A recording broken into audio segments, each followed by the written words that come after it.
All right, let's talk about one-to-one versus group. I think we hit this a little bit earlier. If you're listening or if you're listening to these piece by piece, we talked about what I might not be getting from my high school strength and conditioning program.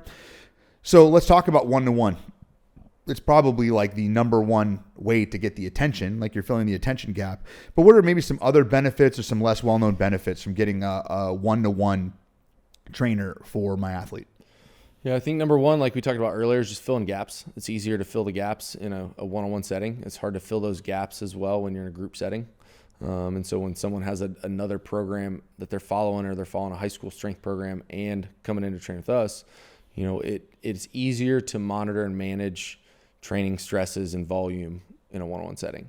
I think just like you said as well, getting that one-on-one attention, it's easier to not have these misses like we just talked about, right? Like what are the most missed or preventable injuries? And you can do more things and focus on when I'm in my lunge or my single leg position. Am I stacked, through the joints properly? Am I creating the right type of torque through the joint? Am I able to get through full range of motion in the joint with what my body's designed to have?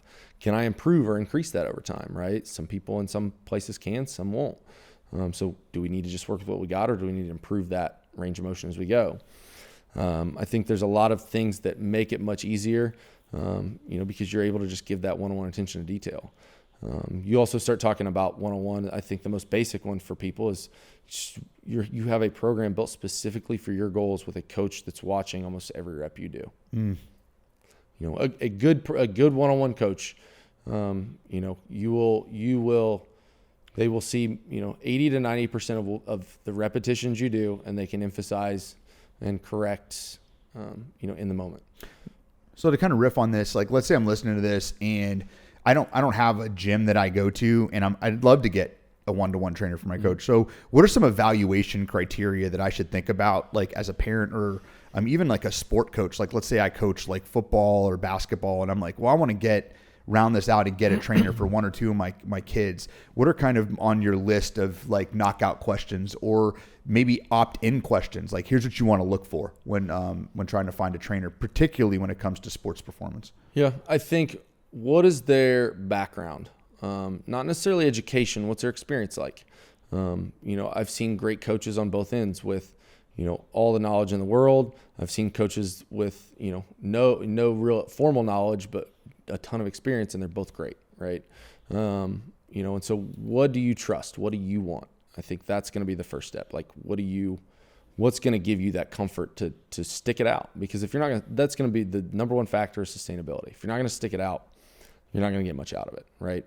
So if I can find someone I can trust, I've got that.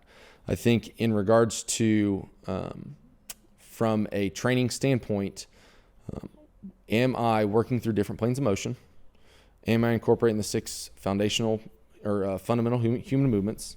And then really, am I looking at this, the various components of physical fitness, right? Huberman and Galpin both talk about the 9 components of physical fitness. And if you cover almost anything you do exercise-wise can fill one of these 9 components. And if you have a way to implement those well-rounded, that's where you're going to see the best long-term support. And so finding ways to implement that, you could just go to Google and type in 9 components of physical fitness. If you attach Andy Galpin and Andrew Huberman behind it, I'm sure they'll pop right up. You'll probably get a YouTube clip talking about it. So I think those are really the best resources, best principles to think about when it comes to how to do this on your own. Am I incorporating those foundational human movements? And then am I creating something that's well-rounded? And by well-rounded, am I focusing on my skill and technique? Am I focusing on something that does produce a little bit of power? Am I focusing on something that produces strength or maximal force, muscular endurance, my aerobic capacity, my anaerobic capacity, my long duration steady state, right? Something that's 30 minutes or longer. And that's where it's hard to do all that in one, and you may not be focusing on that, all of those things at once, but over the course of a year, 2 years, 5 years, your training plan, do you have an emphasis in these areas to help make sure you're bringing the well-rounded system up? So it sounds like if I'm evaluating a coach, number one, there's the trust component. What do I need to know to validate trust? It might not be formal education, but it could be a mixture of formal education plus years of experience. Correct. I'd probably put a caveat in there with proven performance. I can see your athletes. I've seen results. I've seen that you've produced the outcome that I'm looking for. That's what I would say by experience. Yeah. Yeah. And then on the second part, kind of the movement piece, like that's another evaluation. Are you hearing them, that coach that I'm evaluating, are you hearing them talk about this when it comes to their philosophy, where they're going to be taking my athlete? Like what's their approach if they have one? I think I'd almost put two more in there. One, do they even have a facility? Because I think that matters too. Or am I going to a Y and is that equipped to do the type of things that we want to do? Am I going to a private coaching studio where it's just small? There's not a lot of room to maneuver for some of the things that we're talking about. I think that's a big one. And how far do you have to drive? The best trainer that's too far away to have the level of dosage that you need to get value out of it might be worthy to consideration. If it's a finer skill, I know people that go to like a quarterback's coach.